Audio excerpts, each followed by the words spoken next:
ఇప్పుడు ప్రారంభమవ్వబోతుంది దేశంలోనే ఒక పెద్ద విచారణ. మీ ఆప్కి అదాలత్లో రజత్ శర్మ గారితో.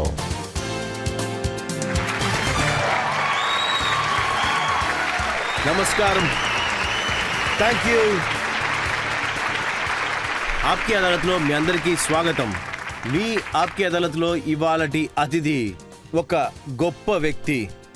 ఈయన మన దేశంలో నార్త్ ఈస్ట్ హీరో. నార్త్ ఈస్ట్లో చాలా బలంగల్లా ఒక లీడర్. అస్సాం యొక్క ముఖ్యమంత్రి హిమంత బిశ్వ శర్మ.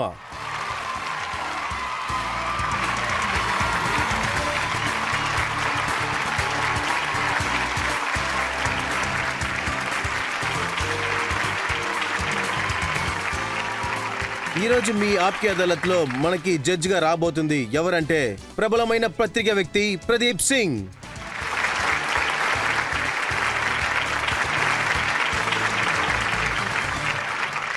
ఈరోజు విచారణ ప్రారంభించే ముందు ఇవాల్టి జడ్జ్ ప్రదీప్ సింగ్ గారి దగ్గర పర్మిషన్ తీసుకుందాం ప్రారంభించడానికి. విచారణని ప్రారంభించండి. మీ మీద మొదటి ఆరోపణ వేయడానికి ముందు ఒక్కసారి మనందరం కలిసి హిమంత బిశ్వ శర్మ యొక్క పొలిటికల్ కెరీర్ ని చూద్దాం. భారతదేశంలో నార్త్ ఈస్టులో హిమంత బిశ్వ శర్మ అందరికీ చాలా పెద్ద శక్తివంతమైన నాయకుడవుతాడు. ఈ రోజు ఆయన డిమాండ్ ఈ దేశం మొత్తం వ్యాపించింది. హిమంత బిశ్వ శర్మ దాదాపుగా 2 సంవత్సరాలుగా అస్సాం చీఫ్ మినిస్టర్గా ఉంటున్నారు. కానీ దేశంలో ఎక్కడ ఎలక్షన్లు జరిగినా హిమంత బిశ్వ శర్మని బీజేపీ యొక్క స్టార్ క్యాంపెయినర్ గా ఆయన్ని పిలుస్తారు. హిమంత బిశ్వ శర్మ తన రాజకీయ జీవితాన్ని ఒక ఫైర్ బ్రాండ్ స్టూడెంట్ లీడర్ గానే ప్రారంభించారు. అస్సాం చీఫ్ మినిస్టర్ యతీశ్వర్ శైకియాని హిమంత బిశ్వ శర్మని కాంగ్రెస్ లో చేర్చుకున్నారు. ఆయనకి ఎంతో ముఖ్యత్వం ఇచ్చారు. హిమంత అస్సాం చట్టసభ ఎన్నికల్లో మొదటిసారిగా ఆయన ఓడిపోయారు. కానీ 2001 నుంచి ఈ రోజు వరకు ఈయన చెలుక్బారీ కాన్స్టిట్యూషన్ నుంచి 5 సార్లుగా కంటిన్యూటీగా గెలుస్తూనే ఉన్నారు. అస్సాంలో తరుణ్ గొగోయ్కి కాంగ్రెస్ ప్రభుత్వంలో హిమంత బిశ్వ శర్మ 3 సార్లు కేబినెట్ మినిస్టర్ గా ఉన్నారు. హెల్త్ మినిస్టర్ గా ఉన్నప్పుడు ఈయన చాలా బాగా పనిచేశారు. ఒకానొక సమయంలో నార్త్ ఈస్ట్ కి ఈయన ముఖ్యమైన కాంగ్రెస్ వ్యక్తిగా మారారు. కానీ 2015లో హిమంత బిశ్వ శర్మ బీజేపీలో ఆయన కలిసిపోయారు. అస్సాంలో బీజేపీ గెలిచింది. అదేంటంటే 2021లో హిమంత బిశ్వ శర్మని బీజేపీ అస్సాం ముఖ్యమంత్రిగా అనౌన్స్ చేశారు. గువాహటి గవర్నమెంట్ కాలేజీ నుంచి గ్రాడ్యుయేషన్ ని, గువాహటి యూనివర్సిటీలోంచి డాక్టర్ పట్టాన్ని పొంది డాక్టర్ హిమంత బిశ్వ శర్మ ఈ రోజు మీ ఆప్కి అదాలత్లో తన కోసం తాను వాదిస్తారు. ఈ రోజు ఆరోపణని మనం స్టార్ట్ చేద్దాం. ఆప్కి అదాలత్లో మొదటి ఆరోపణ అస్సాం ముఖ్యమంత్రి హిమంత బిశ్వ శర్మ మీద. మీ ఆప్కి అదాలత్లో అస్సాం ముఖ్యమంత్రి గారు హిమంత బిశ్వ శర్మ గారి మీద ఉన్న మొదటి ఆరోపణ, వీరు ఒక సందర్భవాది. హిమంతాజీ ఛత్తీస్గఢ్ ముఖ్యమంత్రి ఉపేష్ బఘేల్ మీ పాత స్నేహితుడు. ఆయన ఏమంటున్నారంటే కాంగ్రెస్ పార్టీ అసలు మీకేం ఇవ్వలేదని. సరే, ఏమేమి ఇచ్చారు? పార్టీ మిమ్మల్ని మంత్రి చేసింది, అది లీడర్ చేసింది. రజిత్ సార్, మంత్రిని ప్రజలే ఎన్నుకుంటారు, ఎమ్మెల్యేని ప్రజలే కదా ఎన్నుకుంటున్నారు. ఇందులో కాంగ్రెస్ ఏం చేసింది? సరే, మనం పని సక్రమంగా చేయకపోతే ఇంత దూరం ఎలా వచ్చాము? ఆయన ఏమన్నారంటే 22 సంవత్సరాలు మీరు కాంగ్రెస్ లో ఉన్నారు, మీరు లీడర్ అయిందే కాంగ్రెస్ వల్లే అని. కానీ ముఖ్యమంత్రి అవడానికి కోసం మీరు బీజేపీ వెళ్ళి కూర్చున్నారు. ఏమండి, నా మొత్తం జీవితాన్ని నేను కాంగ్రెస్కే ఇచ్చాను. దానికి వాళ్ళు నాకేమిచ్చారు? మరెందుకు వదిలేశారు? వదిలేయాల్సిన సమయం వచ్చింది. నాకు ముఖ్యం నా పుట్టిన గడ్డ మాత్రమే. నా పుట్టిన గడ్డ అస్సాం. సో అస్సాం యొక్క నమ్మకం కోసం కాంగ్రెస్ నుంచి బయటికి రావాల్సి వచ్చింది. నవ్వుకుంటూనే వచ్చాను. అప్పుడు మీరేం చెప్పారంటే అమ్మ వచ్చి సోనియా గాంధీ అని, అన్న రాహుల్ గాంధీ అని. మా అమ్మగారి పేరు నీలాదేవి. నేనెప్పుడు కూడా సోనియా గాంధీని మమ్మలా అనుకోలేదు. సోనియా గాంధీ గారు మంచివారే, ఆ పార్టీకి అధినేత. కానీ కాంగ్రెస్ వాళ్ళు చెప్తూ ఉంటారు కదా, మీరు గాంధీ కుటుంబానికే ద్రోహం చేశారని. సార్, గాంధీ కుటుంబానికి హిమంత బిశ్వ శర్మ కుటుంబానికి వ్యత్యాసమేంటి? మీది ఒక కుటుంబమే, రజత్ సార్ది ఒక కుటుంబమే కదా. We are not higher pedestal. వాళ్ళు ఎప్పుడు హయ్యర్ పెడస్టల్లోనేగా ఉంటున్నారు. వాళ్ళకు వాళ్ళు అనుకుంటూ ఉన్నారు. నాకు అలా అనిపించలేదండి. ఎందుకంటే మనం అనుకునే మాటలన్నీ వింటున్నాం కదా. నేను ఎప్పుడు కూడా వాళ్ళు ఇలాగా వీళ్ళు ఇలాగని నేను అనుకోలేదు. వాళ్ళు నాకన్నా నేను ఎవరితోనైతే వర్క్ చేస్తూ ఉంటానో వాళ్ళకంటే హయ్యర్ పెడెస్టల్ గా ఉండే వాళ్ళు ఉండొచ్చు లేదు, కదా. నేనేం విన్నానంటే ఆ టైంలో మీరు సోనియా గాంధీ గారికి చాలా దగ్గరగా ఉన్నారని, రాహుల్ గాంధీకి చాలా దగ్గరగా ఉన్నారు. అది కాకుండా నార్త్ ఈస్ట్ లో మళ్ళీ అస్సాంలో కూడా ఏదో జరుగుతున్నప్పుడు మీరు రాహుల్ గాంధీకి సోనియా గాంధీకి వెళ్ళి చెప్పాలి కదా, అది మీ చెప్తాను బాధ్యత వినండి. కదా. సోనియా గాంధీ రిలేషన్ నా రిలేషన్ చాలా బాగుండేది. To the extent Mithun Raman మీరెళ్ళి ఆ పనిని చూడండి అని చెప్పేవారు. మణిపూర్ వెళ్ళి ఆ పనిని కూడా మీరే చూడండి అని చెప్పేవారు. అలాగని వాళ్ళు చెప్పిందంతా కూడా నేను చేశాను. అప్పుడొక రోజు సోనియా గాంధీ గారితో నేను మాట్లాడాను. మేడం, మీరు చెప్పిందంతా నేను చేశాను, ఇప్పుడు మీరు నిర్ణయం తీసుకునే సమయం మీరు చెప్పండి అని అన్నాను. కానీ వాళ్ళు ఇవ్వలేకపోయారు. ఆ తర్వాత నేను వాళ్ళకి ఏం వాల్యూ ఇవ్వాలో మీరే చెప్పండి. లేదంటే మీరు రాహుల్ దగ్గరికి వెళ్ళి ఉంటే వాళ్ళని తెలిసేది చూసి కదా. నేనెందుకు అడగాలి? రాహుల్ గాంధీ గారే మా ఇంటికి వచ్చారు, నేనెందుకు వాళ్ళ ఇంటికి వెళ్ళాలి? అందుకు ఏం అవసరం చెప్పండి. మనం వెళతాం వస్తాం, ఎవరింటికి వెళ్ళాలని ఎవరు అనుకుంటారు చెప్పండి? రాహుల్ గాంధీ గారు ఇంటికి వెళ్ళారా, సోనియా గాంధీ గారు ఇంటికి వెళ్ళారా? ఒకటి చెప్పేది వినండి, సోనియా గాంధీ గారు మా ఇంటికి వచ్చారు, రాహుల్ గాంధీ గారు మా ఇంటికి వచ్చారు. ఎప్పుడు మీరు రాహుల్ గాంధీని కలవడానికి వెళ్ళారో అప్పుడు రాహుల్ గాంధీ మీకంటే బాగా కుక్కని చూస్తున్నారంట కదా. లేదు, ఆ కథని నా యాంగిల్లో వింటేనే పూర్తిగా మీకు అర్థమవుతూ ఉంటుంది. రాహుల్ గాంధీ మా అందరినీ రమ్మన్నారు, నన్ను ఒక్కడనే రమ్మనలేదు. ఎవరు పిలిచారు? ధర్మన్ కోకో పిలిచారు. ఎవరిని పిలిచారు? సిపి జోషిని పిలిచారు. ఆయన రాజస్థాన్ యొక్క అసెంబ్లీ స్పీకర్. నన్ను కూడా పిలిచారు. అది మాత్రమే కాకుండా అస్సాం యొక్క పిసిసి యొక్క అధ్యక్షుడు అంజన్ రతన్ సార్ను కూడా పిలిచారు. మేము రూమ్ లోపలికి వెళ్ళాము. ప్రశ్నల వర్షం మొదలయ్యింది.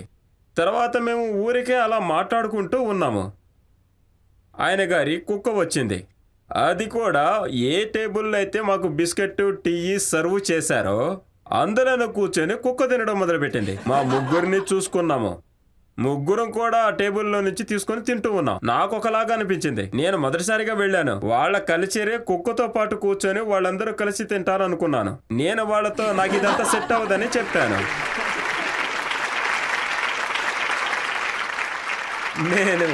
నేను అలా ఆ విధంగా అసలు తినలేనండి.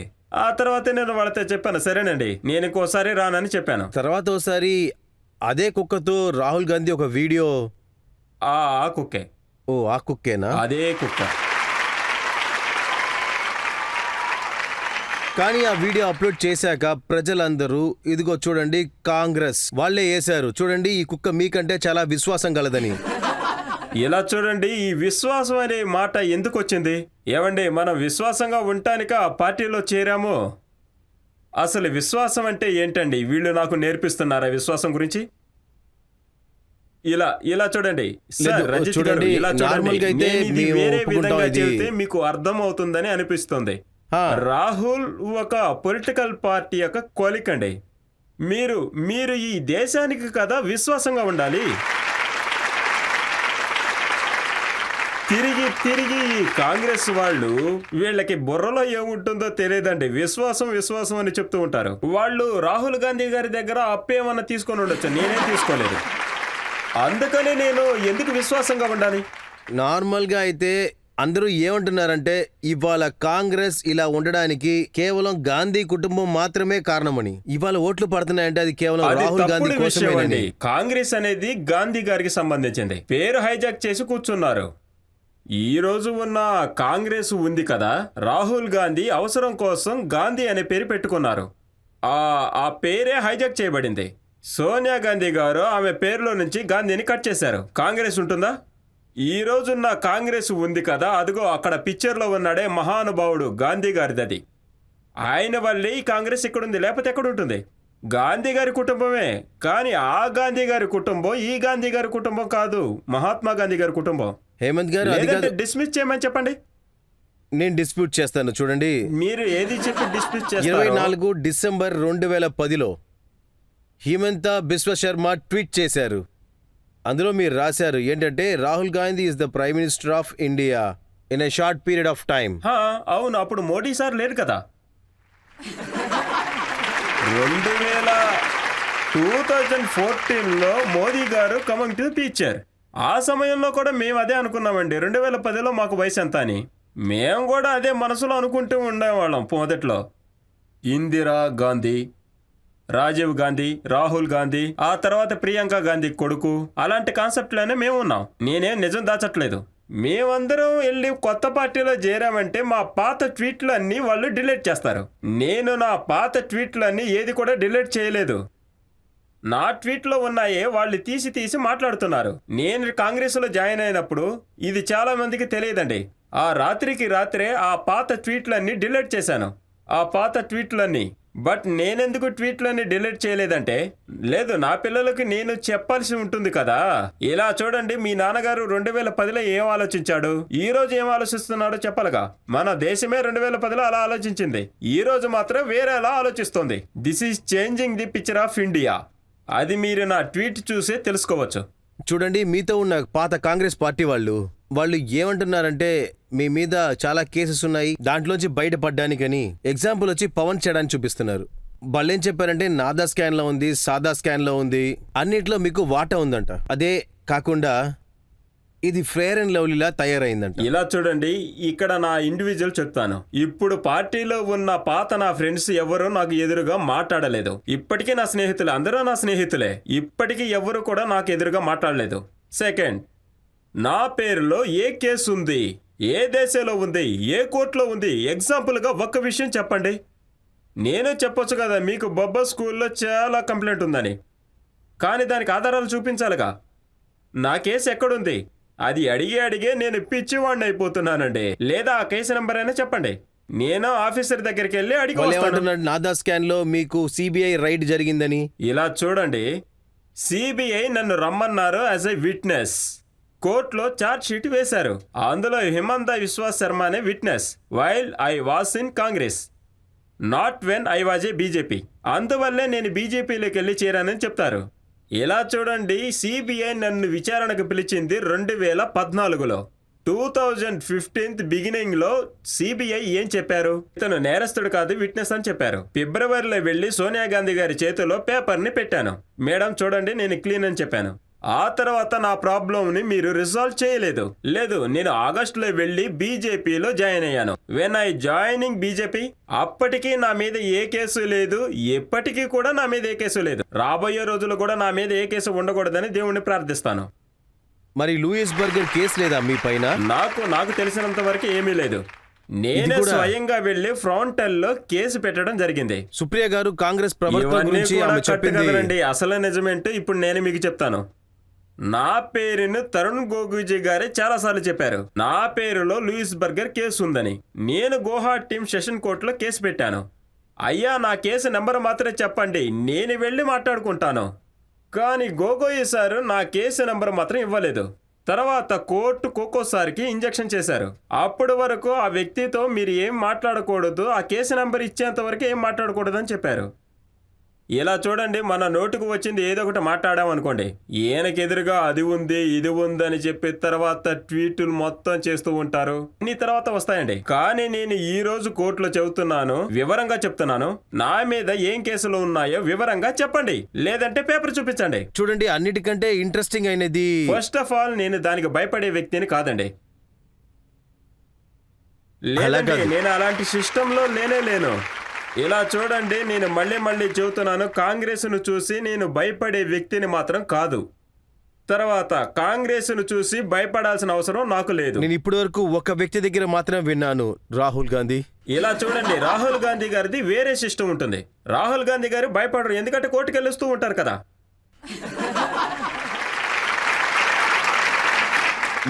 మీరు ఈరోజు చూడండి, ఏమండి, ఏదైనా ఒక పార్టీ గురించి చెప్పండి.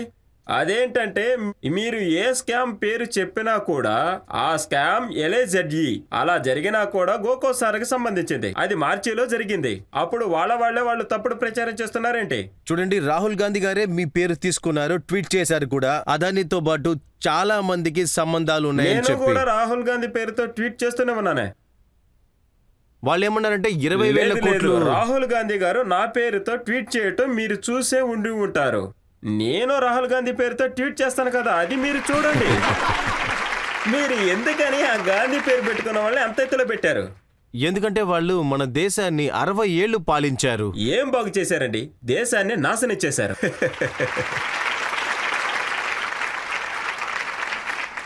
ఇదిగో చూడండి, వాళ్ళు మీ గురించి పెద్దగా బాధపడలేదనుకుంటా. ములాం నబీ ఆజాద్ ఆయన బుక్లో ఏం రాశాడంటే, అంటే వాళ్ళ దగ్గర హిమంతా బిస్ శర్మాని చీఫ్ మినిస్టర్ చేయండి, వెళ్ళిపోతాడు అన్నారు. వెళ్తే వెళ్ళని అని రాశాడు.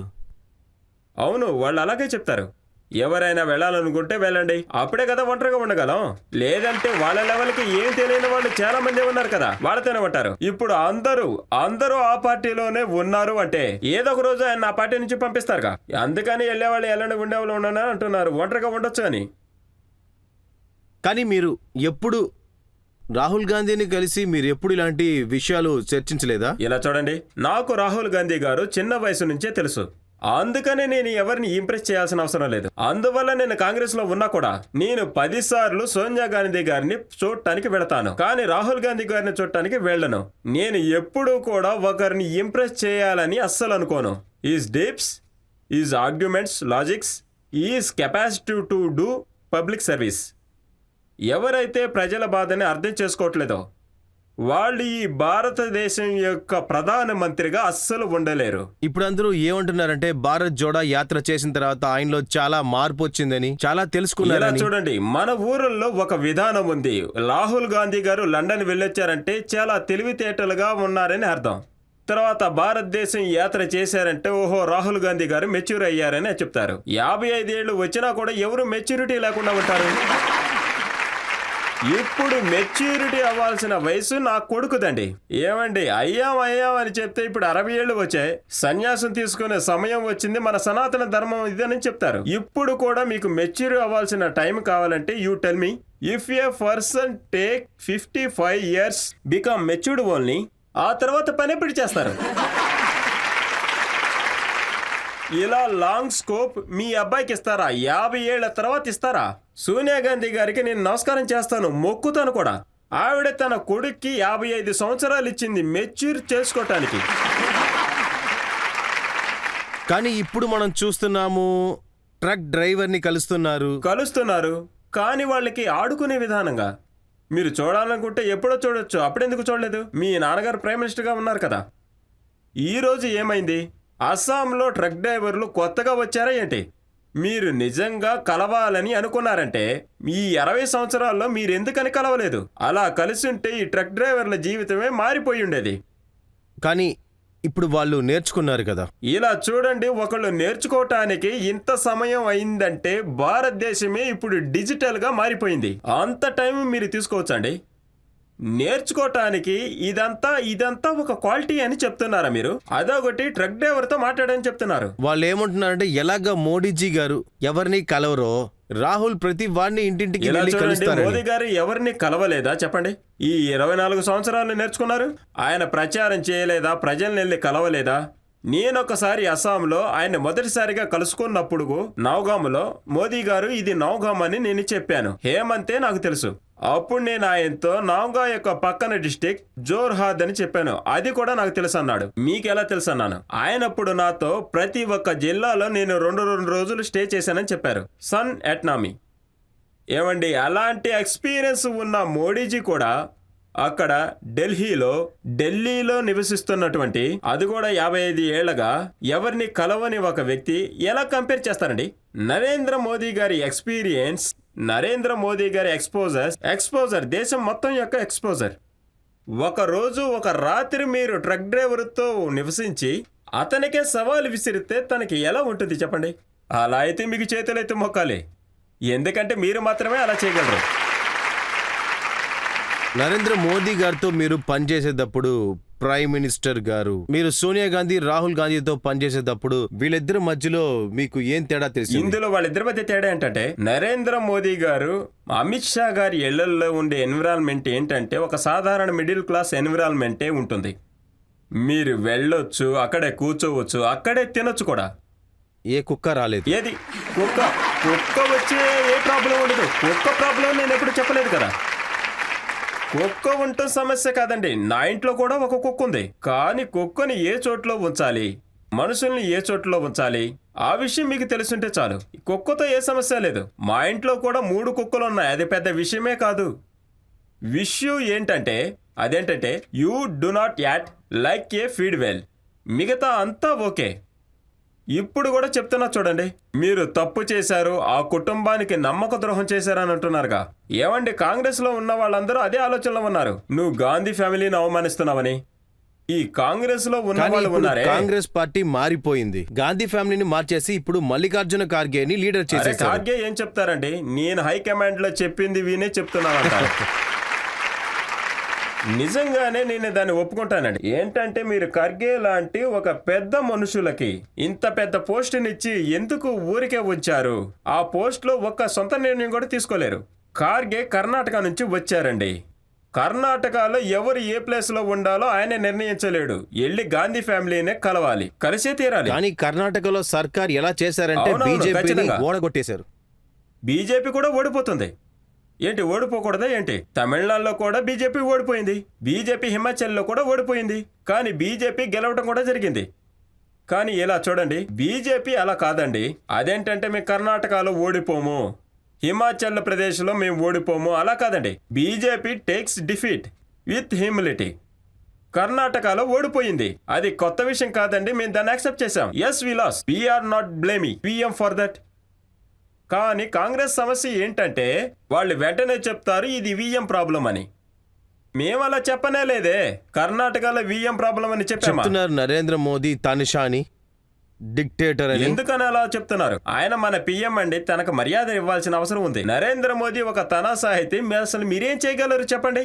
అసలు మీరు కనబడకుండా పోతారు. 101 పేరులోనే మీ లిస్టులన్నీ వెతుక్కోవాలి. సార్, ఇప్పుడు నా ప్రశ్న ఏంటంటే 2024 ఎలక్షన్లో ఆపోజిట్ పార్టీలందరూ కలిసి బీజేపీని ఓడిద్దామని చూస్తున్నారు. మీరేమనుకుంటున్నారు సార్? అందరూ కలిసి ఓడించగలరా? మేము మోదీ గారు రావాలని ప్రయత్నాలు చేస్తున్నాం. దానికి మీ ఆశీర్వాదాలు కావాలి. ఇప్పుడు 2024కి మీ అసెస్మెంట్ ఏంటి? ఇంకొక ఫీడ్ దాటాలి, 300+. ఇందులో ఏ సమస్య రాదు. ప్రజలు వెంటనే ఉన్నారు, ఎందుకంటే భారత్కి ఎంతకంటే గొప్పతనం ఏమీ లేదు. ఇందులో ఏ డౌట్ అవసరం లేదండి. India having the best waste time now in our history. Modi గారిని కొంచెం పనిచేయనివ్వండి. మీరు ఇప్పుడే చూడండి, అమెరికా యొక్క ప్రెసిడెంట్ ఇండియా ప్రైమ్ మినిస్టర్ని ఎలా పొగిడాడో చూడండి. ఆస్ట్రేలియాలోని ప్రజలు ఆకాశంలోనే తన బొమ్మని వేసి ప్రదర్శిస్తున్నారు. Can you imagine? భారత్ని ఎంత ముందుకు తీసుకెళ్లారో మీరు ఇప్పుడు చూడొచ్చు.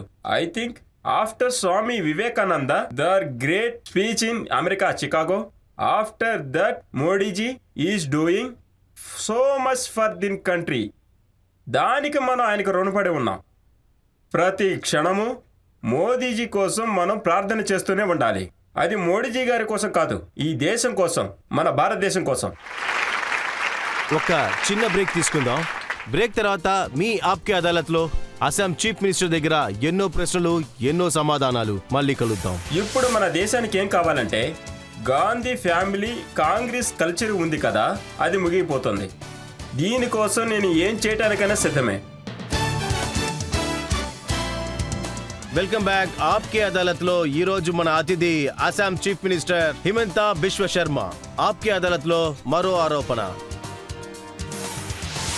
మీ ఆప్కి అదాలత్లో అస్సాం ముఖ్యమంత్రి గారు హిమంత బిశ్వ శర్మ గారి మీద ఉన్న ఆరోపణ, ఈయన రాజకీయాన్ని మేనిపులేట్ చేస్తున్నారు.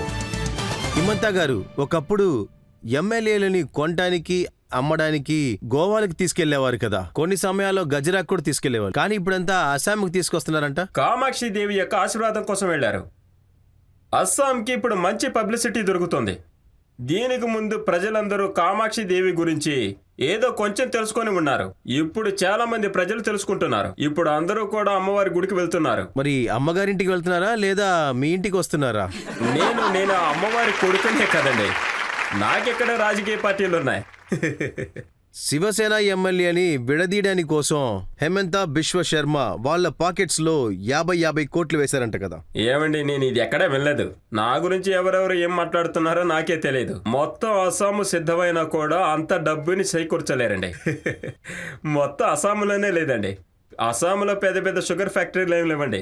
అస్సాంలో శరత్ కుమార్ లాంటి పెద్ద లీడర్లు లేరండి. ఆయన దేశం మొత్తం మీద పెద్ద లీడర్. నేను ఒక చిన్న మనిషినేనండి.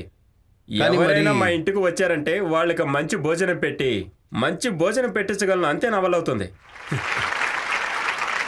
సరే, మరి శివసేన ఎమ్మెల్యేలు ఎలా విడిపోయారు? వాళ్ళ మధ్య ఏదో గొడవ అయి ఉంటుంది. కుర్దాబ్జీ మీద కోపం వచ్చి ఉండొచ్చు. ఎలా పార్టీ మారుతారండి? ఒకళ్ళు ఒక పార్టీ నుంచి బయటకు వస్తున్నారంటే ఆ సమస్య అనే పార్టీలోనే ఉంటుంది. నేనేం విన్నానంటే వాళ్ళొచ్చి హోటల్లో ఉన్నారు, రాత్రి 11ంటికి మీరు వెళ్ళారు, వెంటనే ఆట మారిపోయింది. ఇలా చూడండి, నేను నేరుగా వెళ్ళి వాళ్ళనేమీ చూడలేదండి. నేను కొన్ని ఏర్పాట్లు మాత్రమే చేశానండి. కొంతమందికి ఆరోగ్యం బాగలేదన్నారు, వాళ్ళకి నేను నా సహాయం చేశాను. అవుట్ సైడ్ హోటల్కి నేను ఫోన్ చేసి నేను చెప్పానండి, ఎవరైనా వచ్చి ఇక్కడ ఉంటానంటే ఉండనివ్వండి అని చెప్పాను. కానీ వెళ్ళేటప్పుడు GSTతో కలిపి మొత్తం డబ్బును వసూలు చేయమని చెప్పాను. అప్పుడే కదా మాకు మంచి లాభం వస్తుంది. కేజ్రీవాల్ వెళ్ళారు శరద్ పవార్ని కలవడానికి. ఆయన ఏమన్నారంటే మా ఎమ్మెల్యేని ఇలా లాగేయాలని చూస్తున్నారని. వాళ్ళు ఎమ్మెల్యేలు వచ్చారంటే మంచిదేగా. ఎంత త్వరగా రాగలరో అంత త్వరగా వస్తే మంచిది. నేను ఇప్పుడు చెబుతున్నాను కేజ్రీవాల్ గారు, మీరు ఎంత త్వరగా వస్తే అంత మంచిదని. కానీ అస్సాంకి వచ్చాక ఎమ్మెల్యేలు ఎలాంటి ఇలా మారిపోతున్నారు? ఇలా చూడండి, ఎమ్మెల్యే అస్సాంకు రావటం వల్ల వాళ్ళకి శక్తి వస్తుంది. ఎందుకంటే అక్కడ కామాక్షి అమ్మవారు ఉంది, ఇంకా అవసరమైన గుడులన్నీ అక్కడ ఉన్నాయి. అస్సాం రావటం వల్ల మీకు శక్తి దొరుకుతుందండి. లక్ష్మీదేవి దర్శనం కూడా ఇప్పిస్తున్నారు కదా. లక్ష్మిని మనం సంపాదిస్తూనే ఉన్నాం కదా. ఇవ్వటానికి నా దగ్గర ఏమీ లేదండి. 10 సంవత్సరాల తర్వాత పరిస్థితులు మారచ్చు. ఇప్పుడు మీరు మా ఊరు వచ్చినా గానీ మిమ్మల్ని అడుగుతాం, మా దగ్గర అంత డబ్బు లేదండి. 10 సంవత్సరాల తర్వాత మేము కూడా ఇలాగే ఇచ్చే స్థితికి రావాలి, ప్రయత్నిస్తాం కూడా. ఇప్పుడు మా దగ్గర ఎక్కడుందండి? కానీ ఇది నిజమేనా? అస్సాం పొలిటికల్ టూరిజం కి ఒక ముఖ్యమైన సెంటర్ అయిపోయిందని, దాని గురించే అందరూ ఏమండి, మాట్లాడుతున్నారు. ఇది మాకు చాలా గొప్పతనం. అస్సాం పొలిటికల్ కల్చర్ టూరిజం గా మారటం మాకు చాలా గొప్పతనం. అవటం మంచిదే కదా. ఎక్కడెక్కడ ఎంతమంది ఎమ్మెల్యేలు ఉన్నారో అందరూ అస్సాంని రమ్మనండి, హోటల్ బుక్ చేసుకోండి. కాంగ్రెస్ లో కూడా ఎవరైనా వస్తామంటే వాళ్ళను కూడా అస్సాంకి తీసుకురండి. వాళ్ళకు కూడా మంచి భోజనం పెడతాను, అందులో ఏ సమస్య లేదు. కానీ- It is a place. మంచి ప్రదేశం, టూరిస్ట్ ప్లేస్. అస్సాం ప్రజలు ఎప్పుడు హోటల్ పక్కకే వెళ్ళింది లేదండి. మా పని వేరే, మీ పని వేరే. Is a good place. Hotel Radisson ఉంది గువాహతిలో, కొత్త హోటళ్లు ప్రారంభించారు. కానీ ఎవరు వస్తారో రమ్మనండి. కాంగ్రెస్ లో ఒక వ్యక్తి ఉన్నారు, కుమార్ జై మంగల్ సింగ్. ఆయన ఏం పుకారు చెప్పారంటే అస్సాం ముఖ్యమంత్రి గారు జార్ఖండ్ సర్కార్ని పడగొట్టడానికి కోసం అక్కడున్న ఎమ్మెల్యేలకి 10 కోట్లు ఆఫర్ చేశారని. ఇలా చూడండి, నేను ఎన్నిసార్లు చెప్పాలి? ఇలా చూడండి, అస్సాం యొక్క సీఎం ఇలాగా 10 కోట్లు ఇవ్వడానికి ముందు మా బడ్జెట్ చూడాలి కదండి. మా బడ్జెట్లో ఏముంది? ఏమండి, ఇప్పుడే మేము కొంచెంగా ముందుకు వెళుతున్నాం. We're not very rich state. ముందు కాలాల్లో అవ్వచ్చు, ఆ నమ్మకం మాకుంది. కానీ ఎవరికైతే 10 కోట్లు సంపాదించుకోవాలని ఆశ ఉందో వాళ్ళు అస్సాంకు రాకండి. అంత అక్కడ రాదండి. లేదంటే మరి ఎక్కడి నుంచైనా డబ్బులు వస్తాయి, దానికి అస్సాంలో ఒక దారి దొరుకుతుందని. ఏమండి, దీనికంటే ఢిల్లీ ముంబైలో చాలా ఉన్నాయండి. ఒక్కసారి ఆ మ్యాప్ను చూడండి. ముందు ఈ మూలకు వచ్చి అలా తిరిగి వస్తారా ఏంటి?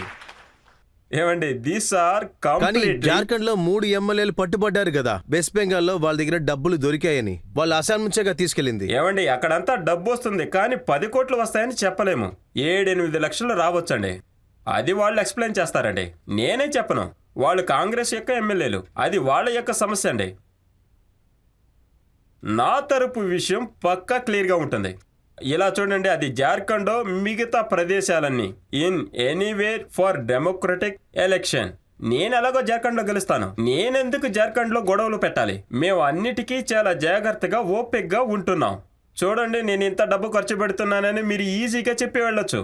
ఎలక్షన్ వచ్చినప్పుడు ప్రజలు 10 రూపాయలు ఖర్చు పెట్టిన దానికి 100 రూపాయల బిల్లుని ఇచ్చి వెళతారు. ఎందుకంటే మీ దగ్గర డబ్బు ఉంది కదా అంటారు. పొలిటీషియన్కి సంబంధించినంత వరకు అతని దగ్గర డబ్బు లేదని ప్రచారం అవుతూ ఉండాలి. ఇప్పుడు అందరూ చర్చించేది సచిన్ పైలట్ గురించి. ఆయన కూడా అస్సాం రాష్ట్రంలోకి వచ్చాడు కదా. లేదండి, ఇలా చూడండి, నన్ను అవమానిస్తే నేను ఊరికి ఉండను. అంతే, నేను పార్టీ వదిలేసి వెళ్ళిపోతూనే ఉంటాను. ఆధారం లేకుండా ఎలా అలా చెప్తారు? ఇలా చూడండి, సచిన్ పైలట్ జీ బీజేపీలో ఉండని, కాంగ్రెస్ కి వెళ్ళని, ఆయన ఎక్కడికి వెళ్ళినా నాకు సంబంధం లేదు. నేను రాజస్థాన్ పాలిటిక్స్ ని అంతగా ఫాలో అవ్వనండి. నార్మల్ టీవీలో చూడటమే నాకు తెలుసు. కానీ ఏ విషయాన్ని ఆయన టీవీలో చెప్తున్నారో సరేనండి, మీరు బీజేపీలో జాయిన్ అవ్వండి లేదా కొత్త పార్టీ ప్రారంభించండి. కానీ ఇంత అవమానాన్ని తట్టుకొని పార్టీలో ఎలా చేరతారు? నా వల్లైతే నిజంగా కాదండి. సచిన్ పైలట్ గురించి అప్పుడప్పుడు ఇలా చెప్తున్నారు. ఆయన ఎందుకు ఇలా చేస్తున్నాడంటే కేవలం బీజేపీ సపోర్ట్ తో మాత్రమే ఇలా చేస్తున్నాడని. ఇలా చూడండి, బీజేపీ సపోర్ట్ చేయటం వల్ల ఒకళ్ళు ఇలా చేస్తున్నారు అంటే అతన్ని పార్టీ నుంచి తీసేయండి. అతన్ని ఎందుకు కాపాడుతున్నారు? పంపించచ్చు కదా. తన మనసులో ఎటువంటి ప్రాబ్లం లేదా? బీజేపీ అని చెప్పటం వల్లే సమస్య అవుతుందా? రాజేష్ పైలట్ తన పార్టీకి ఏ కాంట్రిబ్యూషన్ చేయలేదే ఏంటి? రాజేష్ పైలట్ కాంట్రిబ్యూషన్ లేకుండా అస్సాంలో ఏం జరిగింది? మిశ్రమంలో ఏం జరిగింది? రాజీవ్ గాంధీకి ఎంత పేరు వచ్చింది? Without contribution is Rajesh Pilot. తన కొడుకు అలా చేయగానే అతను బీజేపీలో చేరాడు అంటున్నారు. అదేంటంటే our will try to speak anything against without Gandhi family. ఆయనే ఎస్టాబ్లిష్డ్ మ్యాన్. వాళ్ళ మీదే కళ్ళు మూసుకొని నిందలు వేయటం మొదలు పెడతారు. ఏం సార్, ఇలాగనే రాజకీయాలు చేస్తారా? ఇదిగో చూడండి, కర్ణాటకలో ఒక అద్భుతమైన ఏర్పాటు చేశారు. వాళ్ళు సగం సగంగా డివైడ్ చేసుకున్నారు. సీతారామయ్య, డికే శర్మ. దానికని 2 సంవత్సరాలు ఎక్కడ ఉంటారు? లోక్సభ ఎలక్షన్ల తర్వాత ఎక్కడికి వెళ్తుంది? ఉంటుందా? అది మీరే చెప్పాలి. అది మీకు తెలుసు కదా, అందులో మీకు ఎక్స్పీరియన్స్ ఉంది కదా. అలా కాదు, అందులోంచి ఎంతమంది అస్సాంకి వస్తారన్న దాంట్లో ఉంటదేమో. Do you think that is government has expiry date after Lok Sabha election? నాకున్నట్టు తెలియట్లేదు. అప్పుడేమవుతుంది? విడిపోతుంది అంతే. ఇంకొకళ్ళు అందులో ప్రారంభమవుతారు. ప్రజల్లోంచి ఇప్పుడు ఎవరైనా ప్రశ్న అడుగుతారా? లేదు, మీరు ప్రెస్ వాళ్ళకి చెప్పేటప్పుడు మమతా బెనర్జీ మీకు టీ వేసి ఇచ్చేవారని చెప్పారు. నా ప్రశ్న ఏంటంటే ఆవిడ ఎలా మీకు ఇంత క్లోజ్ ఫ్రెండ్గా అయ్యారు? ఆవిడకి ఫ్రెండ్సే లేరని ఆవిడ చెప్తారు. మేము ఒకానొక కాలంలో ఇద్దరం కాంగ్రెస్లో ఉన్నాం. అందువల్ల ప్రతి ఒక్కరితోనూ నాకు బంధం బాగుంటుంది. నేను అందరితోనూ ఆ స్నేహాన్ని అలాగే కంటిన్యూ చేస్తాను. ఒక్కొక్కళ్ళు ఒక్కొక్క సమయంలో మనకి సహాయం చేస్తూ ఉంటారు. అందువల్ల నేను ఒక్కొక్కళ్ళ దగ్గర ఒక్కొక్కలాగా ఎప్పుడూ ఉండను. అయితే ఈ రిలేషన్షిప్ పార్టీని విడదీయడానికి ఉపయోగపడుతుందా? కొన్నిసార్లు సహాయంగా ఉంటుంది, కొన్నిసార్లు ఉపద్రవంగా ఉంటుంది. కొన్ని సమయాల్లో సహాయంగా ఉంటుంది, కొన్ని సమయాల్లో ప్రాబ్లం కూడా అవుతుంది కదా. ఇలా చూడండి, అతనితో ఇతను చాలా బాగుంటాడు, అందువల్ల కొన్ని సమయాల్లో డౌట్ వస్తుంది కదా. 2 జరుగుతాయి అంతే. Double agent. ప్రమోద్ తివారీ ఏమంటున్నారంటే ఈ పనులని మీరెందుకు చేస్తున్నారంటే మోదీజీకి ఐస్ పెట్టాలనుకుంటున్నారు. ఆయనకి ఐస్ పెట్టి పెట్టి ఇప్పుడు గుడౌన్లో ఐసే లేకుండా పోయింది. చూడండి, నేనేం చెబుతానంటే మోడీ గారు తనొక చోట ఉన్నారండి. ఆయన ప్రధానమంత్రి, దేశ నాయకుడు. కానీ ఇప్పుడు దేశానికి ఏం అవసరం అంటే తర్వాత గాంధీ ఫ్యామిలీ, ఈ కాంగ్రెస్ పార్టీ కల్చర్ ఉంది కదా, అది నాశనం అవుతుంది. దానికోసం నేను ఏ ప్రయత్నమైనా చేస్తాను. ఇప్పుడు ప్రమోద్ తివారీ సార్ రావాలని ఆశపడితే నాతో ఫోన్లో మాట్లాడమనండి. ఇప్పుడు మనం ఇంకో బ్రేక్ తీసుకుందాం. బ్రేక్ తర్వాత మీ ఆప్కే అదాలత్లో హిమంత బిశ్వ శర్మ దగ్గర ఎన్నో ప్రశ్నలు, ఎన్నో జవాబులు. నాకొచ్చేసి ముస్లిం సముదాయం అవార్డు ఇవ్వటం ముఖ్యం. ముస్లిం ఆడవాళ్ళ కోసం నేను అంతగా ప్రయత్నిస్తాను. ఏమండి, నేను వచ్చి ముస్లిం అమ్మాయిలు, అబ్బాయిలు డాక్టర్ అవ్వాలనుకుంటే వాళ్ళకి అగ్నెస్ట్ గా మాట్లాడినట్ట. Welcome back. మీ ఆప్కి అదాలత్లో ఈ రోజు ఆరోపణ, ప్రశ్నలు, జవాబులు మన అస్సాం చీఫ్ మినిస్టర్ హిమంత బిశ్వ శర్మ దగ్గర. మీ ఆప్కి అదాలత్లో మీ ఆప్కి అదాలత్లో అస్సాం ముఖ్యమంత్రి గారు హిమంత బిశ్వ శర్మ గారి మీద ఉన్న ఆరోపణ, ఈయన మతపరమైన వాదనని ఆదరించేవారు. హిమంత గారు, మీరు అస్సాంకి ఒక పెద్ద లీడర్, బద్రుద్దీన్ అద్ముల్ సాబ్. ఆయన ఏమంటున్నారంటే హిమంత బిశ్వ శర్మ ఇస్లాములకు శత్రువు.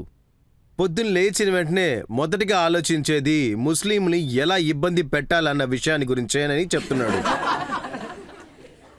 సరేనండి, ఇలా చూడండి, నేనేమి యాంటీ ముస్లింని కాదండి. నేను యాంటీ ముస్లింగా ఉండటానికి ఇష్టపడను. నేను గొప్పగా హిందూననే చెప్పుకుంటాను.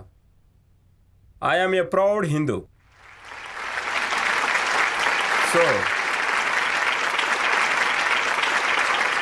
ప్రౌడ్ హిందూ అని చెప్పడానికి అర్థం ఏమిటంటే 600 మదర్సాలని తాళం వేయండి, ఇంకా ఉన్న వాళ్ళని కూడా తగ్గించేయండి, ఇంకా మిగతా వాళ్ళని కూడా తాళం వేసేయండి. అందరూ బాగుండాలని కోరుకునేవాడే అసలైన హిందూ. నా మనసులో నేనేమనుకుంటానంటే అదేంటంటే ముస్లిం అబ్బాయిలు, అమ్మాయిలు మదర్సాకి వెళ్ళి వాళ్ళ జీవితాన్నే నాశనం చేసుకుంటున్నారు. వాళ్ళొక సనాతన ధర్మం కోసం నేను ముస్లింల యొక్క నమ్మకాన్నే నమ్ముతానండి. అందుకని నాకు తెలిసినంత వరకు మదరసాకలో మూసేయటమే మంచిది. ప్రతి ఒక్క ముస్లిం యోధులు డాక్టర్లు, ఇంజనీర్లే అవ్వాలి. హేమంత గారు, ముస్లిం ఇంటి పిల్లలు ఏం అవ్వాలి, ఏం చదవాలి, మీరెందుకు డిసైడ్ చేస్తున్నారు? వాళ్ళే డిసైడ్ చేసుకుంటారు వాళ్ళని కదా. నిర్ణయించుకోనివ్వండి. నేనేమనుకుంటున్నానంటే మీరు మదర్సాలని మదర్సాలు తాళం వేయడం ఆపాలి ఆపాలి కదా. నిర్ణయం తీసుకోవాల్సింది అమ్మా నాన్నలే కదా. ఈకో సిస్టాన్ని ప్రారంభించడమే మా పని. నేను ఒక ఈకో సిస్టాన్ని ప్రారంభించాను. ఇక్కడ చూడండి, మీకు ఒక స్కూల్ ఉంది, కాలేజీ కూడా ఉంది. మీరు చదివి డాక్టర్, ఇంజనీర్లు అవ్వండి. సో ఆ ఎకో సిస్టమ్ని ప్రారంభించటమే మా యొక్క పని. కానీ నిర్ణయం తీసుకోవాల్సింది వాళ్ళ అమ్మా నాన్నలే, ఏ ముస్లిం పొలిటీషియన్ కాదు. లేదండి, మదర్సాలో చదువుకునే వాళ్ళంతా డాక్టర్, ఇంజనీర్ అవ్వట్లేదా ఏంటి? అవనే చెప్పండి. లేదండి, ఎక్కడయ్యారు చెప్పండి.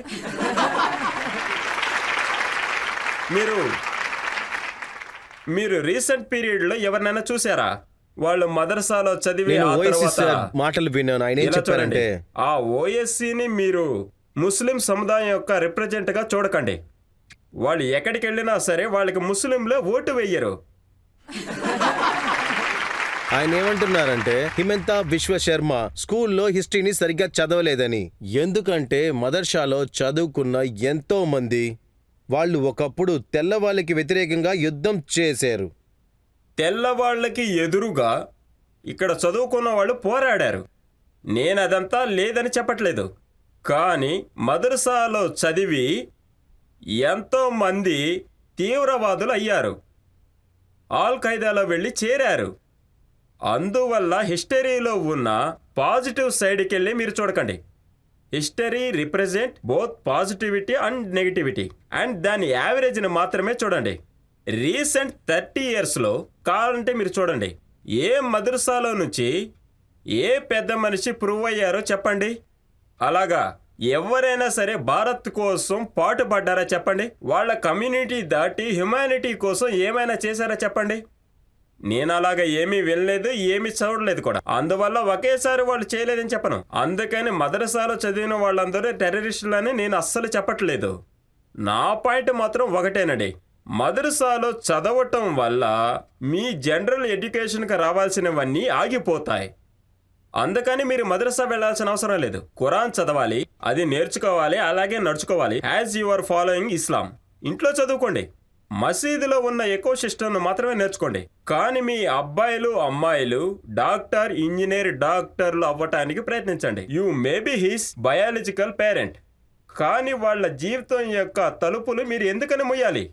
ఒకవేళ ఆ అబ్బాయికి 15 సంవత్సరాల తర్వాత నాన్ థియాజికల్ స్కాలర్ అవ్వాలనుకుంటే తన ఇష్ట ప్రకారం మదరసాలో చదువుకోనివ్వండి. కానీ చిన్న వయసులోనే తన మదరసాకు పంపకండి. తనకు కావాల్సిన ఆప్షన్ ఇవ్వండి.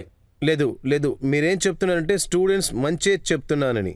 అలా మంచి చెప్పే మీరు మదర్సాలో చదువుకునే వాళ్ళకి వ్యతిరేకంగా ఎందుకు ఉంటున్నారు? మళ్ళీ ఒక దాని మీద చట్టం వేశారు, పోలీస్ స్టేషన్లో రిపోర్ట్ కూడా చేయమని చెప్పారు. చూడండి, ఇప్పుడు ఒక సిచ్యువేషన్ డిమాండ్ అవటం మీరు చూడొచ్చు. ఇప్పుడు మా అస్సాం స్టేట్లోని మేము ఆల్ ఖైదా మాడ్యూల్ని మేము పట్టుకున్నాం, 54 మాడ్యూల్.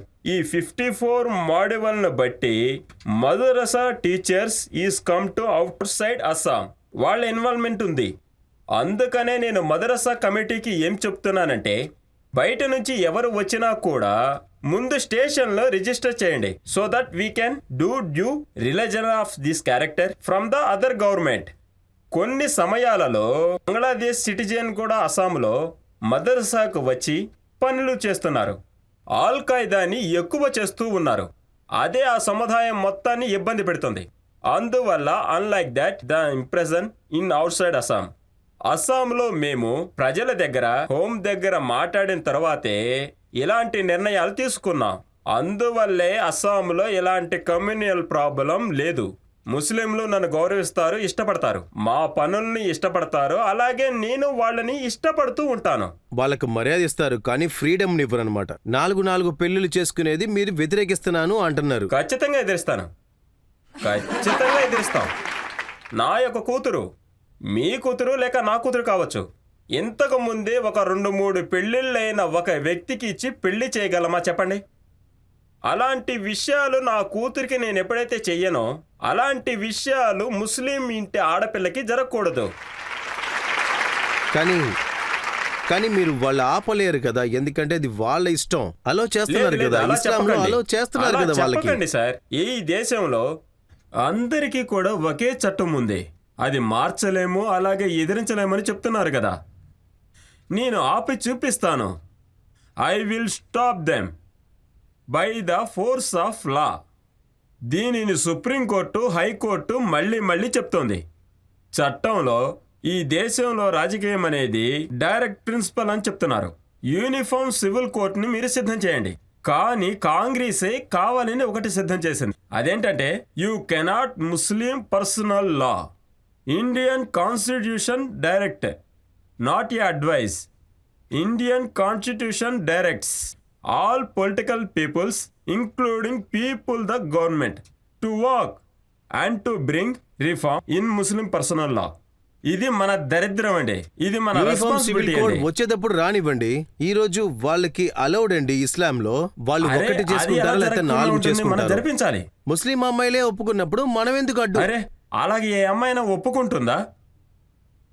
ఆ అమ్మాయిల్ని ఇబ్బంది పెట్టి మరీ ఒప్పిస్తూనూ ఉన్నారు because of some kind of freedom. మీరు అలా చెప్తున్నారు, ఇది ఆడపడుచులకి ఒక డిఫెంటివ్ కాదా? ఇంకోటి, మగపిల్లవాడికి మాత్రం 17 సంవత్సరాలు, పెళ్ళాం వయసు చూస్తేనేమో 28 years, 24 years. ఇది వాళ్ళలో ఉన్న ఇలాగా- సమస్యే కదండి, లేదు, దానిని లేదండి, ఇక్కడ ఇది చాలా తీసుకొస్తున్నారు. తప్పు. వాళ్ళు మనకు ఓట్లు వేయట్లేదా? లేదు లేదు, అలా లేదు. కాదు. మనం హిందువుల కోసం మనం ఇలా చూడండి, వాళ్ళు ఏ మినిస్టర్కి ఓటు వేయలేదేంటి? మీరే అలా 2 సొసైటీని తయారు చేశారు. వాళ్ళు చేసేది వాళ్ళు చేయండి అని వదిలేశారు. అదేలా అండి? They are people of India. ఇండియాలో రాజకీయ చట్టాలు 2 లేవు. మీరు అన్ని పనులు అలాగే చేస్తున్నారు. మీరు చైల్డ్ మ్యారేజెస్ ని ఆపుతున్నారు. ఇందులో అజ్మల్ సార్ ఏమంటున్నారంటే ఇందులో 90% ముస్లిం యువకులే, వీళ్ళకి వ్యతిరేకంగానే కేసు వేస్తున్నారు. ఏమండి, అలా చైల్డ్ మ్యారేజ్ చేస్తే ఖచ్చితంగా కేసు అవుతుంది. ఇది చట్టం అండి. చట్టాన్ని మీరే నువ్వు వైలేషన్ చేసావంటే, హిందూ వైలేట్ చేస్తే హిందూ అరెస్ట్ అవుతాడు, ముస్లిం వైలెంట్ చేస్తే ముస్లిం అరెస్ట్ అవుతాడు. ఎవరు తప్పు చేసినా కూడా అరెస్ట్ చేస్తారు. అక్కడ రిలీజన్ మనం చూడలేదుగా. అది అజ్మల్ యొక్క పని, ఓఎస్సీ యొక్క పని. వాళ్లే మారుస్తూ ఉంటారు, అది నా పని కాదు. వాళ్ళేం అడ్వైస్ ఇస్తున్నారంటే హిందూ అమ్మాయిలకు కూడా చిన్నప్పుడే పెళ్లి చేసేయమని చెప్తున్నారు. ఎందుకంటే ఇప్పుడు కాలం మారిపోయిందంట. తెలుసు కదండి, వాళ్ళు అలాగే చెప్తూ ఉంటారు. అందుకని మీరు చేయమంటారా? హిందువుల అమ్మాయిల్ని ఇవ్వటానికి వాళ్ళకి బుద్ధి ఉంది కదా, అది కూడా ఒక బుద్ధి లేని పని అని మీరు ఒప్పుకుంటారా? వాళ్ళు ఏం అడ్వైజ్ ఇస్తున్నారంటే హిందూ ఆడపిల్లలు కూడా చిన్న వయసులోనే పెళ్లి చేయమంటున్నారు. Do you think they have some regards human value? వాళ్ళు అలా వచ్చి టీవీల్లో మాట్లాడుతూ ఉన్నారు కదా, అందులో నుంచి వాళ్ళు అసలు ఏం అర్థం చేసుకుంటారండి? How day treat girls, how day treat the other genders. అలా కాదు, ఇటు అలా చూడండి. చూస్తున్నారా? ఇప్పుడు కర్ణాటకలో ఒక పెద్ద సమస్య వచ్చింది. హిజాబ్ వేయకూడదు కాలేజ్లో, స్కూల్స్లో అని చెప్పి రూల్స్ వేశారు, తెలుసు కదా మీకు. ఇలా చూడండి, civilization battle for values continues for many years. ఇప్పుడు ఇది మీ రాజ్యం, మీరు ఆపటానికి ప్రయత్నించండి. మా ప్రభుత్వం వచ్చినప్పుడు మేము దాన్ని ఆపటానికి ప్రయత్నిస్తాం. ధర్మాన్ని మనం ఒకేసారిగా మనం ఆపటం, మార్చటం కుదరదండి. అదేంటంటే మన భారతదేశం యొక్క ప్రజలు, సనాతనులు కొన్నిసార్లు ఇంప్రెసివ్ అవుతూ ఉంటారు. ఈ పని ఎందుకు జరుగుతుంది, ఈ పని ఎందుకు జరగట్లేదు? This are long battle. మన దేశ ప్రజలు రాముడి గుడి కట్టడానికి 500 సంవత్సరాలు ఆగారు. ఇప్పుడు హిజాబ్కి ఎదురుగా బ్యాన్ చేద్దామని. Hijab may be ban, school కాదు. Is not a taken hijab. ఇళ్లలో హిజాబ్ చేసుకోండి. I am not at all oppose to you religion cultures. మీరు ఇంట్లో, మీరు మార్కెట్కి వెళ్ళేటప్పుడు హిజాబ్ చేయాలనుకుంటే ఇది మత సంబంధపరమైనది అనుకుంటున్నారా? మీరు హిజాబ్ పెట్టుకోండి, నాకు ఎటువంటి ఇబ్బందులు లేవు. కానీ స్కూల్లో ఫిజిక్స్ క్లాస్ జరుగుతూ ఉన్నప్పుడు అప్పుడు మీకు హిజాబ్ హెల్ప్ చేస్తుందా ఏంటి? అలాగే ఇంకొక క్లాస్ చూడండి. ఇప్పుడు uniform means what's? There is no religion, no no no party. మనం అందరం ఒకే యూనిఫామ్లో వీ విల్ దేర్. అలా ఉన్నప్పుడు why you bring something which is again concept of. So ఇది నేను ఒప్పుకుంటాను. కానీ ఇప్పుడు కూడా నరేంద్ర మోడీయో లేక బీజేపీయో దేశంలో అన్ని ప్రదేశాల్లో కూడా ఇంకా ప్రభుత్వం మారలేదు. The battle for dharma still continues. We're not reach the climax. ఇలా చూడండి, అందువల్ల కొన్నిసార్లు వాళ్ళు కొన్నిసార్లు మేము ఇలా జరుగుతూనే ఉంటుంది. కాదు, ఇలాంటి విషయాల ద్వారా తెలియట్లేదా మీరు ఫుల్గా యాంటీ లేదు ముస్లిం లేదు, అని? ఇలా చూడండి, నాకు వచ్చేసి ముస్లిం సమూహం వచ్చేసి నాకు అవార్డు ఇవ్వాలి, ఎందుకంటే నేను ముస్లిం అమ్మాయిల కోసం అంత చేశాను. ఇదిగో చూడండి, నేను ఏం చెప్తున్నానంటే ముస్లిం వీరులు త్యాగమూర్తులు డాక్టర్లు అవ్వాలని కోరుకుంటున్నాను. నేనేం చెబుతున్నానంటే ముస్లిం అమ్మాయిలకి ఒకే ఒక హస్బెండ్ ఉండాలని కోరుకుంటున్నా. ఇది ముస్లింస్కి ఎదురు చెప్పడమా? హజరత్ మహమ్మద్ ఏం చెప్పి వెళ్ళారు? అదేంటంటే ఇస్లాంలో హోమోగామి రూల్, పొలిగమి ఈజ్ ఎక్సెప్షన్. సో అల్లా యొక్క ఈ సోల్ మెసెంజర్ అస్ పర్ ఇస్లామిక్ కల్చర్, తను నబీ అండి. నబీ ఏం చెప్తున్నారు? ముస్లింలు మోనోగామి ప్రాక్టీస్ చేయాలని చెప్తున్నారు. కానీ పోలిగామిని కూడా ప్రాక్టీస్ చేయవచ్చు, కానీ దానికి రూల్ ఉంది కదా. You have to take concern from the existing wife and that concern has to be voluntarily. ఇలా జరుగుతుందని అనుకుంటున్నారా? హేమంత గారు, మన పొలిటికల్ రూల్స్ అందరికీ హక్కు ఉందని చెప్తుంది. వాళ్ళ ధర్మాన్ని ఇది చాలా పాటించాలి. తప్పుడు విషయం వాళ్ళ అండి. ఇష్ట ప్రకారం లేదు, వాళ్ళు. లేదు, ఇది చాలా తప్పుడు విషయం. సంవిధానం ఇలాంటిది ఏది చెప్పలేదు. దాని గురించే నేను మీతో చెప్పాలనుకుంటున్నాను. Directly principal of the state politics. నేను పొలిటికల్ సైన్స్ స్టూడెంట్ గా ఉన్నాను. భారతీయ రాజకీయ చట్టాన్ని మనం తీసుకురావాలి. మనకు ముందుగానే ఇన్స్ట్రక్షన్ ఇస్తున్నారు, మీరు వెంటనే యూనిఫామ్ చట్టాన్ని మార్చేయండి. అందుకనే మన భారతదేశంలో ఒక కామన్ స్టాండర్డ్ని ప్రారంభించాలి. And human values and human dignity. మన రాజకీయ ప్రభుత్వాలు ఎప్పటికైనా అయితే బతికించవు. మీరు త్వరగా హిందూ రాష్ట్రం చేయాలని చూస్తున్నారు. మన భారతదేశమే హిందూ దేశం అండి. మీరేదో తప్పుగా అర్థం చేసుకుంటున్నారు. భారతదేశంలో ఎవరు హిందూ రాష్ట్రం చేయాల్సిన అవసరం లేదు. 6000 సంవత్సరాలుగా భారతదేశం హిందూ సివిలైజేషనే. భారతదేశంలో వేరే ఉంది. భారతదేశంలో ఉన్న ప్రతి మూల కూడా ఇళ్లల్లో, కట్టడాలలో, చెట్లలో, నదుల్లో అన్నిట్లో హిందూయిజం ఉంది. 6000 సంవత్సరాలుగా మనం హిందువులేనండి. మన రాజకీయ నాయకులు కొంతమంది హిందూ రాష్ట్రం చేస్తా ఉంటారు. అయ్యా, మనం 6000 సంవత్సరాలుగా హిందువులమేనండి. ఇంకా ఎన్ని సంవత్సరాలు అయినా కూడా మన దేశంలో హిందూ సివిలైజేషనే ఉంటుంది. మనం కొత్తగా ఏమీ తయారు చేయాల్సిన అవసరం లేదు. మన ఋషులు గాని మునులు గాని హిందూ ధర్మానికి సంబంధించిన అన్ని నిర్ణయాలు కూడా వాళ్ళు సిద్ధం చేసి కానీ వెళ్ళిపోయారు హిందూ అంటే ఒకేసారి. సర్మ ధర్మం మీద విశ్వాసం ఉంచుతాడు. అది నిజమే. That is why I'm speaking. కానీ హేమంత్ గారు, మీరు ఒక కొత్త భారతదేశాన్ని సృష్టిస్తా అంటున్నారు.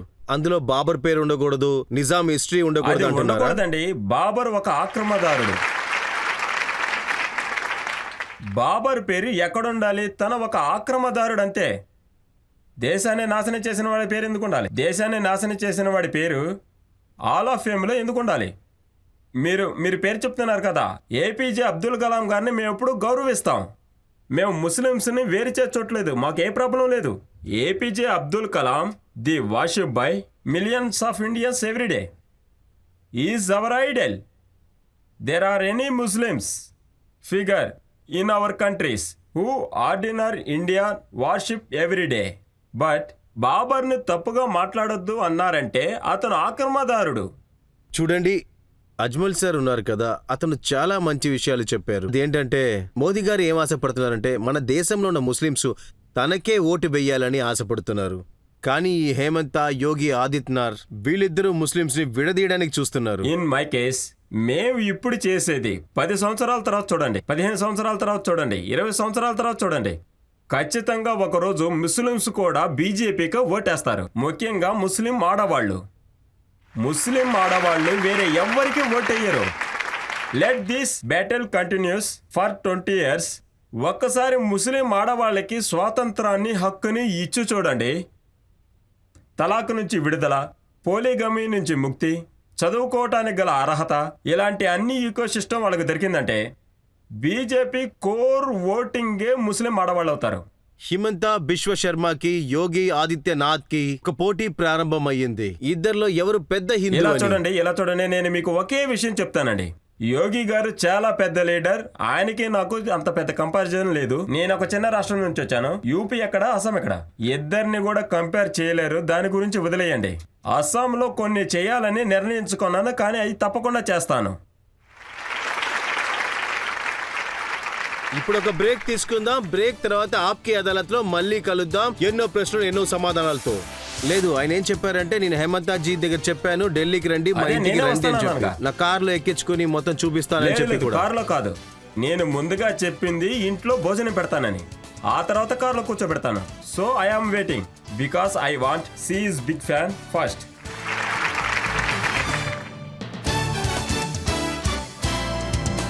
Welcome back. మీ ఆప్కే అదాలత్ లో ఇవాళ అతిథి అస్సాం ముఖ్యమంత్రి హేమంత్ బిశ్వ శర్మ. మీ ఆప్కే అదాలత్ లో మరో ఆరోపణ.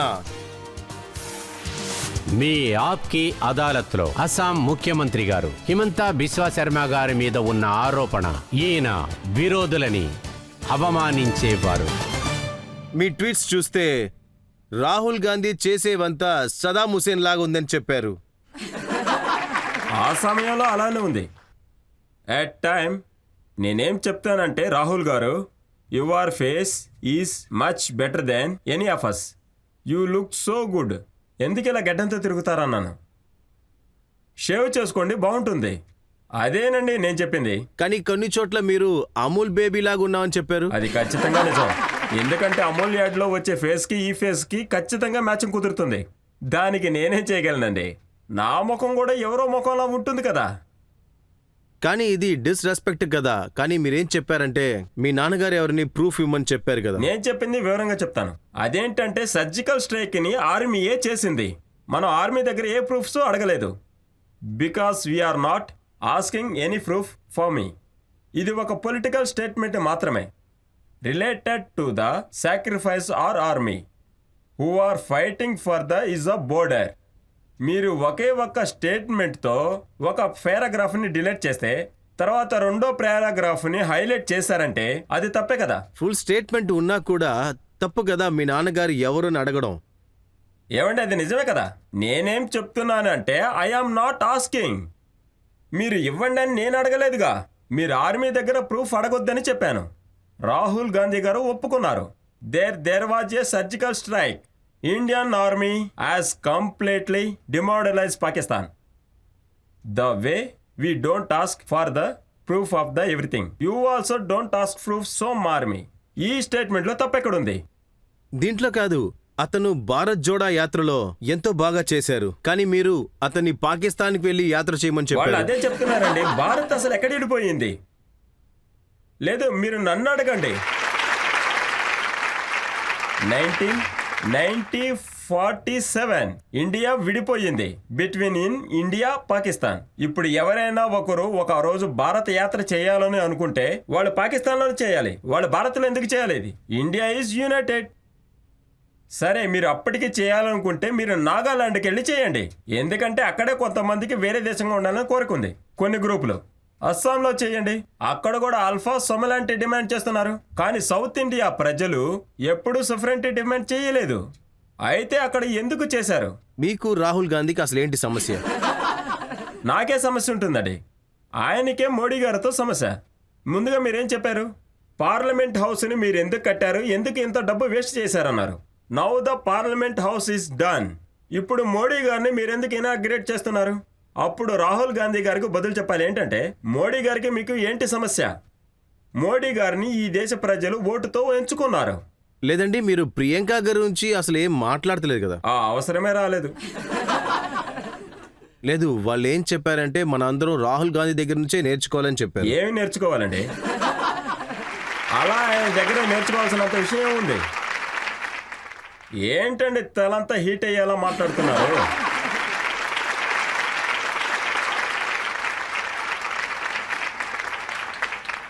ఏమండి, ఒకే ఒక్క విషయం అతని నుంచి నేర్చుకోవచ్చు అని చెప్పండి చూద్దాం.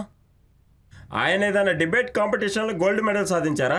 లేదు, నేను ఒక తపస్వి అని చెప్పాడు ఆయన. ఏం జ్ఞానవంతుడు!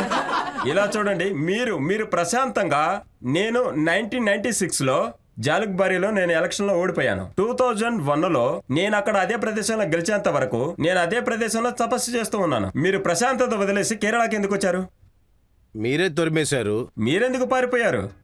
అదే నిదానం మీ నాన్నగారిని ఎంపీని చేసింది, మిమ్మల్ని ఎంపీని చేసింది. మీరు ఒకసారి ఓడిపోయారని ప్రశాంతంగా ఉన్న ప్రజల మీద మీకు ఎంత కోపం వచ్చింది? You are not a. మీ దగ్గర నుంచి ఏం నేర్చుకోవాలి? ఎందుకు నేర్చుకోవాలండి? మీరు ఓడిపోయిన తర్వాత కూడా నెల నెల ప్రశాంతంగా ఉన్నట్లయితే తన దగ్గర నుంచి ఏదో ఒకటి నేర్చుకోవచ్చు అని చెప్పొచ్చు. ఏమిటండి నేర్చుకోవాల్సింది? ఆ వ్యక్తి దగ్గర ఏముంది? లండన్ వెళ్ళి కూర్చొని మన దేశాన్ని ఎగతాళి చేశాడు. ఇందులో ఏమి నేర్చుకోవాలో చెప్పండి? మోడీ గారి గురించి అసెంబ్లీలో మాట్లాడి నోరు మూసుకునేలా చేశాడా? అది నేర్చుకోవాలి ఆయన దగ్గర నుంచి. లేదు, ప్రియాంక గారు ఏం చెప్పారంటే ఏం నేర్చుకోవాలంటే మోదీని చూసి ఎలా భయపడకుండా ఉండాలని. వాళ్ళు భయపడలేదా? మోడీ గారిని చూసి భయపడలేదా? సరే, ఆయన చూసి భయపడలేదు, చట్టానికైనా భయపడండి. చట్టమే కదా ఎంపీ నుండి డిస్క్వాలిఫై చేసింది. ఆ చట్టాన్ని ఎందుకని మీరు అంత ఆయన తిట్టారు? ఎంపీషిప్ తీసేసుకున్నారు, అతను అయ్యా, ఇల్లు రజత్ తీసేసుకున్నారు. గారు, ఇంకా లేదు, ఏం లేదు, చేయాలి? రజత్ గారు, ఇప్పుడు మీరే చెప్పండి. రాహుల్ గాంధీ గారికి ముందు ఏ ఎంపీ కూడా పదవి పోగొట్టుకోలేదా? కాంగ్రెస్ లోనే 20 ఎంపీ ఎమ్మెల్యే సీట్లు పోయాయి. Supreme court order. అదేంటంటే మీరు డిస్క్వాలిఫై అయ్యారంటే ఆ సాయంత్రమే మీ ఎంపీ సీట్ ఖాళీ అయిపోతుంది. Why you are challenging the judgment of the supreme court? మళ్ళీ మోడీ గారే డిస్క్వాలిఫై చేశారని చెప్తారు. జస్టిస్ పట్నాయకే మిమ్మల్ని డిస్క్వాలిఫై చేశారు. అది చెప్పడానికి ఎందుకని మీకు ఇంత ధైర్యం జరిగా లేకుండా కూడా పోయింది? అతను ఏమన్నారంటే మీరు కావాలంటే నన్ను ఎంపీ సీట్ నుంచి తొలగించండి, మీరు లేదు, కావాలంటే ఇలా నా చూడండి. మైక్ని కూడా లాక్కోండి, నా ఇంటిని కూడా కావాలంటే ఖాళీ చేయించండి, నేను అదాని గురించి మాట్లాడుతూనే ఇప్పుడు అతను ఉంటాను. ఎక్కడ మాట్లాడాడు? ఎప్పుడు శరద్ పవార్ కుమార్ ఇంటికి అదాని వెళ్ళాడో ఆ తర్వాత అదాని గురించి రాహుల్ ఏం మాట్లాడలేదు. ఏమండి, శరద్ పవార్ ఇంటికి గౌతమ్ అదాని వెళ్ళారు. ఏమండి, రాహుల్ జీ శరద్ పవార్కి ఎదురుగా ట్వీట్ చేస్తారా? ఏమండి, అశోక్ గెహ్లాట్ ఇంటికి అదాని వెళ్ళినప్పుడు రాహుల్ ట్వీట్స్ అగైన్స్ అశోక్ గెహ్లాట్. మీరెందుకని అశోక్ గెహ్లాట్ని ఆ పదవి నుంచి తీసేయకూడదు? చూడండి, హజరత్ మహమ్మద్ దగ్గర నుంచి నేర్చుకోవచ్చు. మీరు స్వీట్ తినకూడదని చెప్పే ముందు he's leaves the habit of taking sweets. అప్పుడు మీరు అదానీని తక్కువగా మాట్లాడే ముందు అశోక్ గెహ్లాట్ని సస్పెండ్ చేయండి. మీరు అదానీని ఎగతాళి చేయటానికి ముందు శరద్ పవార్కి మీకు ఉన్న బంధం మీరు కట్ చేయండి, ఆ తర్వాత మాట్లాడండి. You much leave by the example. కానీ మీరు రాహుల్ మాత్రమే కాదు, ఆయనకి దగ్గరగా ఉండే సన్నిహితులు పవన్ చేడాని స్పోక్ పర్సన్ చేశాడు. మీరు అతని కోసం అస్సాం పోలీసులను పంపించారు. ఇలా చూడండి, నేను చట్ట వ్యతిరేకమైన పనులు చేస్తే నా ఇంటికి కూడా పోలీసులు వస్తారు.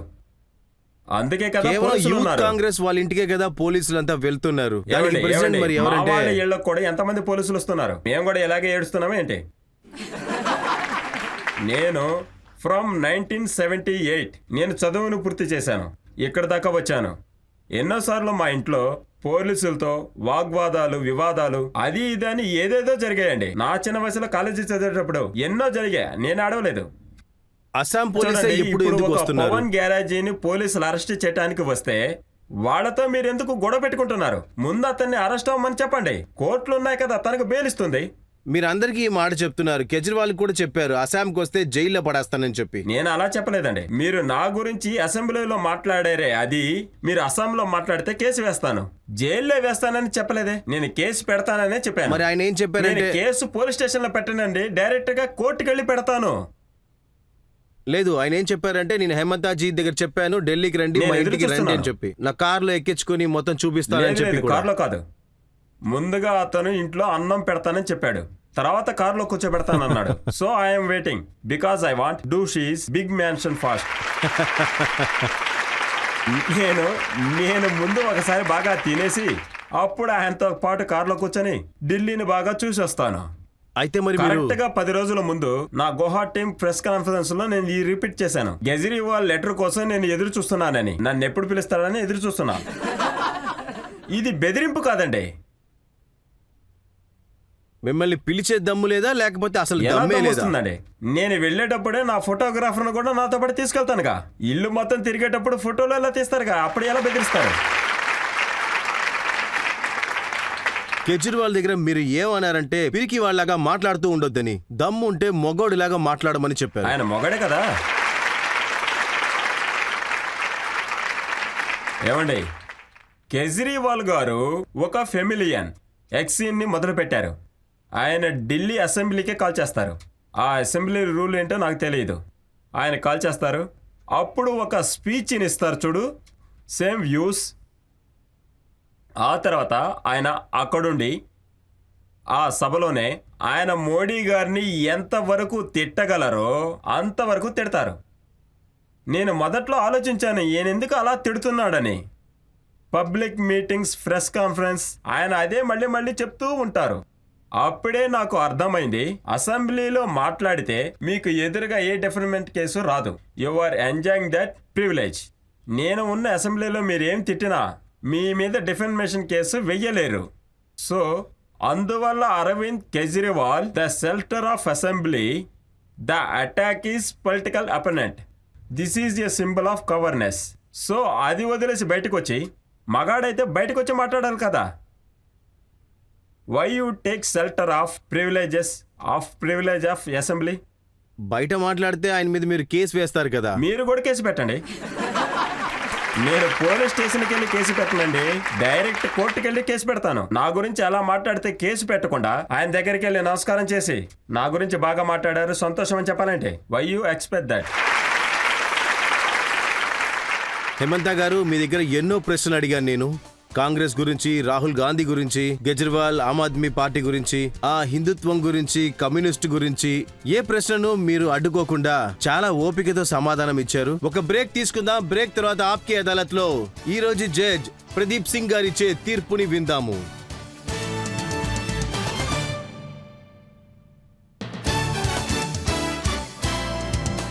Welcome back. ఈ రోజు ఆప్కే అదాలత్ లో మన అతిథి అస్సాం చీఫ్ మినిస్టర్ హేమంత బిశ్వ శర్మ. ఇప్పుడు మీ ఆప్కే అదాలత్ లో ఈ రోజు జడ్జ్ పత్రికాదారుడు ప్రదీప్ సింగ్ తీర్పుని విందాం. అస్సాం ముఖ్యమంత్రి హిమంత బిశ్వా శర్మ గారు ఒక అద్భుతమైన ముఖ్యమంత్రి. కాంగ్రెస్ నుంచి బీజేపీకి వచ్చారు. తర్వాత బీజేపీ వాళ్లతో అలా కలిసిపోయారు. ఏంటంటే పాలలో చక్కెరలాగా కలిసిపోయారు. ఇంతకుముందు కాంగ్రెస్లో ఉండేవారని చెప్పినా నమ్మలేకపోతున్నాం. కొంతమంది బీజేపీ ముఖ్యమంత్రులను చూస్తే వీళ్ళు కాంగ్రెస్ నుంచి వచ్చుంటారా అనిపిస్తుంది. ఈ ప్రజా రాజకీయంలో అందరి నాయకులకి కొన్ని క్వాలిటీస్ అనేవి చాలా ముఖ్యం.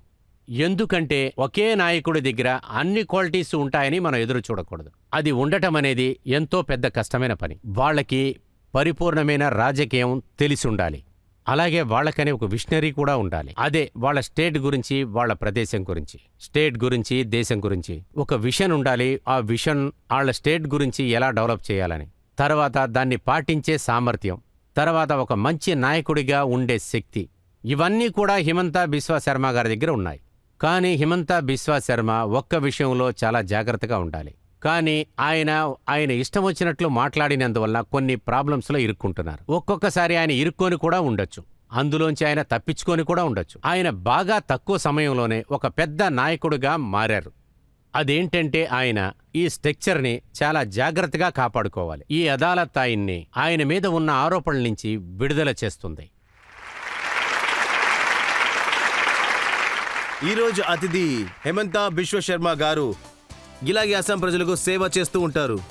దేశంలో తన పేరుని నిలబెట్టుకుంటారని, ఇంకా మన దేశపు రాజకీయంలో చాలా కాలము దేశం డెవలప్మెంట్ కోసం పాటుపడతారని ఇంతటితో ముగిస్తున్నాం ఈ రోజు విచారణను.